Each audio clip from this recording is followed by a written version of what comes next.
Fala pessoal, sejam bem-vindos ao canal Zilli Market. Eu sou o Zilli e hoje a gente vai analisar aqui o último relatório gerencial emitido pelo IEC 11, né, o fundo da Autonomy Edifícios Corporativos. Então vamos dar uma olhada aqui. O fundo ele vem passando por um período de baixa na sua cotação a mercado.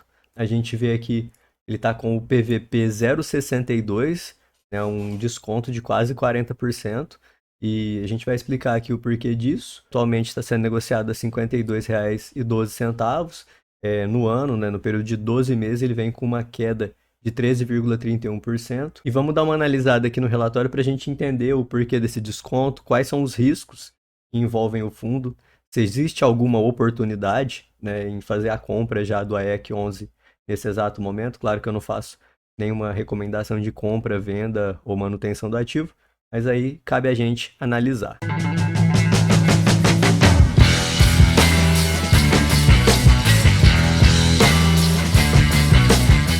O fundo vem distribuindo dividendos na casa de 73 centavos, né? A gente vê que desde maio ele vem mantendo essa distribuição e assim, 73 centavos é um valor muito bom considerando a cotação do fundo a R$ 52,12.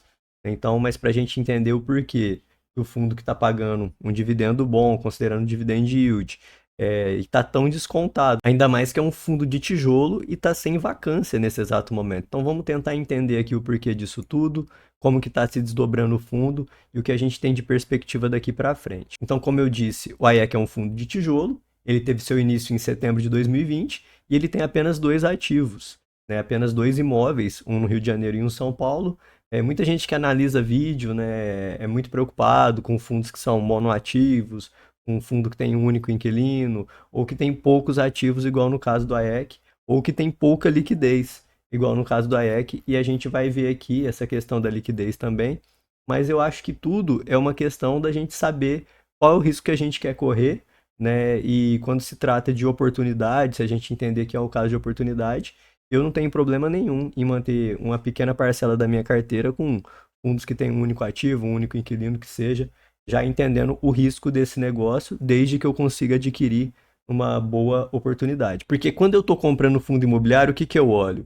Eu olho principalmente a seguinte questão: eu gosto de comprar ativos que estão sendo negociados muito abaixo do seu valor justo no mercado. Então, quando a gente encontra uma oportunidade, né, de um imóvel negociado 40, 50% abaixo do que o seu valor justo, eu entendo como uma boa oportunidade. Desde, é claro, que a gente analise tudo, vê se não tem dívida, né, ou alguma coisa que está fazendo justificar aquele valor muito abaixo. Mas eu não tenho problema, por exemplo, em esperar, né, que seja 2, 3 anos para que esse ativo volte ao seu valor. Às vezes ele está passando com um problema de inquilino ali, alguma coisa, mas tudo isso é muito momentâneo. Só que o mercado ele penaliza muito o fundo nesses momentos. Então vamos ver se é o caso do AEC, essa penalização de quase 40% ele está tomando sobre o valor da cota patrimonial. Então, como eu disse para vocês, o patrimônio do fundo é composto por apenas dois ativos imobiliários, dois imóveis, a Rocha Verá Torre D, que fica localizada em São Paulo,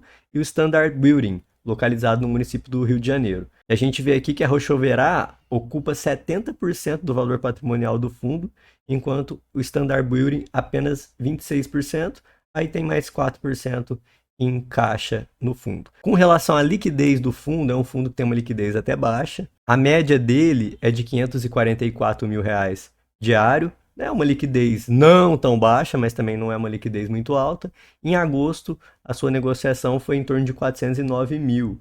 Então, assim, um pouco abaixo ainda da sua média. A quantidade de cotista continua crescendo, ele está com quase 18 mil cotistas. Analisando as receitas do fundo, como eu disse para vocês, a Rochoverá Torre D é responsável por quase 72% da receita do fundo. Atualmente, todos os imóveis do fundo têm 100% de ocupação. O Standard também com 100% de ocupação. E aqui está a principal razão do fundo estar passando por essa desconfiança no mercado. A gente vê aqui que o contrato, né, de aluguel na Rochoverá Torre D com a DAO, ele já tem previsão de vencimento para janeiro de 2025. Então, a gente está em setembro.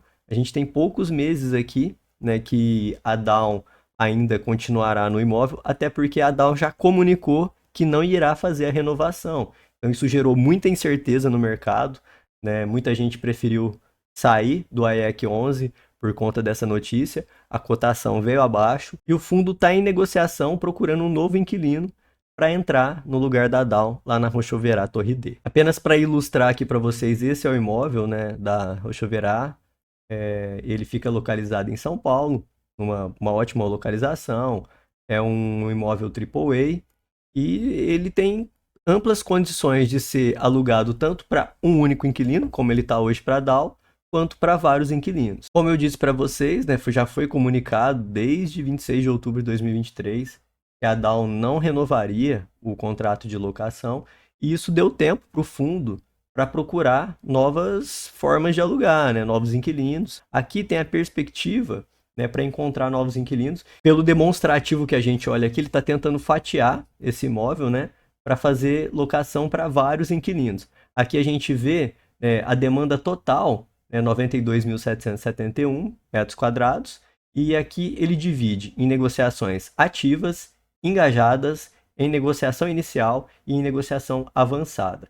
A gente vê que as negociações ativas correspondem a aproximadamente 50%, e aqui ele fala que ativas são negociações que estão ainda em conversas iniciais, correspondendo a cerca de 25% da metragem quadrada. A gente vê aqui as negociações engajadas.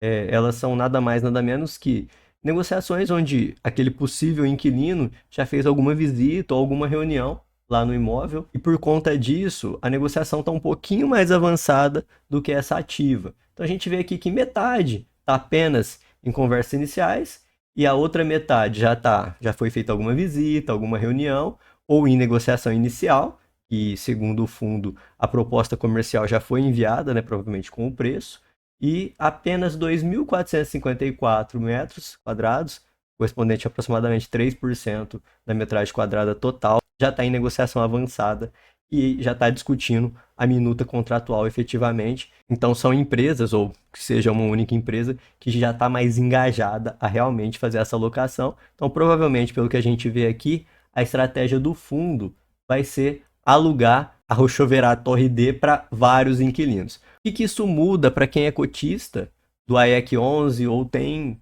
interesse de se tornar cotista? Quando a gente tem vários inquilinos, a gente acaba tendo um pouco mais de segurança, porque a gente olha para o fundo hoje e vê, caramba, são só 2 imóveis, cada um tem um único inquilino, e 70% da minha receita está na mão de uma única pessoa. Se por algum motivo essa pessoa faz um distrato, decide encerrar o contrato de locação, o fundo vai despencar a sua receita em 70%. Então, isso traz um risco maior para o investidor.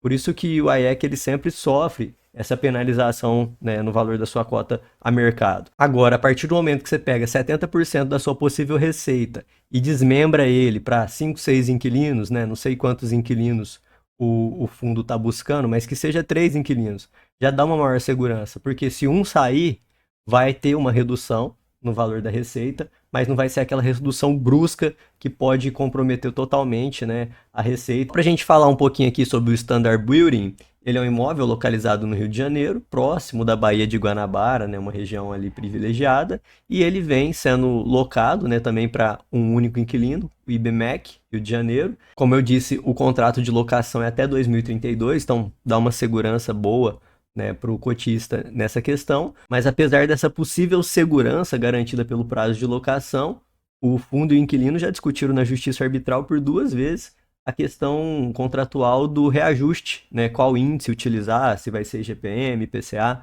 Então, apesar dessa maior segurança, já teve essas 2 questões que acaba trazendo um pouquinho de insegurança para o cotista.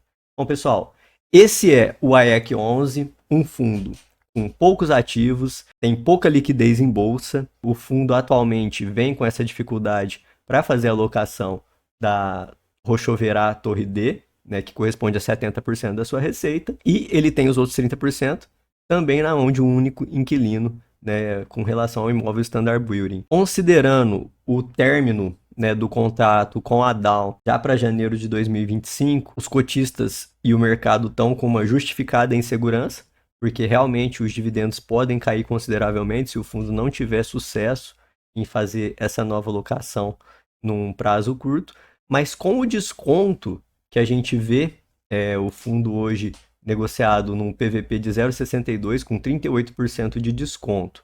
E considerando que o fundo já está com tratativas, né, para fazer alocação para empresas diferentes, pode ser que ele passe por um período ali, né, de menor pagamento de dividendos, até porque entre a saída de um inquilino e a entrada do outro, principalmente agora que eles estão querendo dividir, né, esse imóvel numa metragem que permita vários inquilinos, então pode ser que tenha realmente um tempo de vacância nesse imóvel e isso justifique, né, uma queda nos dividendos e provavelmente isso pode levar o preço da EEC 11 ainda mais para baixo e com esse preço caindo ainda mais e o fundo diversificando os seus inquilinos, eu entendo que nessa queda, se acontecer, o fundo pode trazer grande oportunidade. Porque eu acho improvável que a vacância vai perdurar para sempre.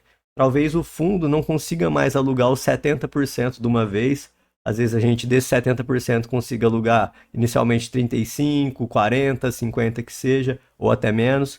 Isso daí vai gerar uma diminuição nos dividendos, mas para quem tem aquela visão de estar comprando algo que vale mais por um valor mais baixo, entendendo que vai acontecer sim uma reestruturação, mas que isso pode vir a trazer menos risco no futuro, se o fundo tiver uma boa estratégia para fazer essa alocação, pode sim ser uma boa oportunidade. Aí cabe a cada investidor analisar o risco que existe. Todo ativo de renda variável, ele sempre vai carregar um risco, mas também pode trazer oportunidade para quem entende que essa desvalorização é momentânea e pode vir a trazer um ganho patrimonial no futuro. Aí fica a critério do estudo, da dedicação, da análise de cada um. Se você gostou dessa análise, gostou desse vídeo, deixa seu like, ajuda o canal. Eu estou tentando aqui, né, chegar aos 5.000 inscritos. Então se você puder dar aquela força, inscreve no canal, deixa seu like e um abraço para você.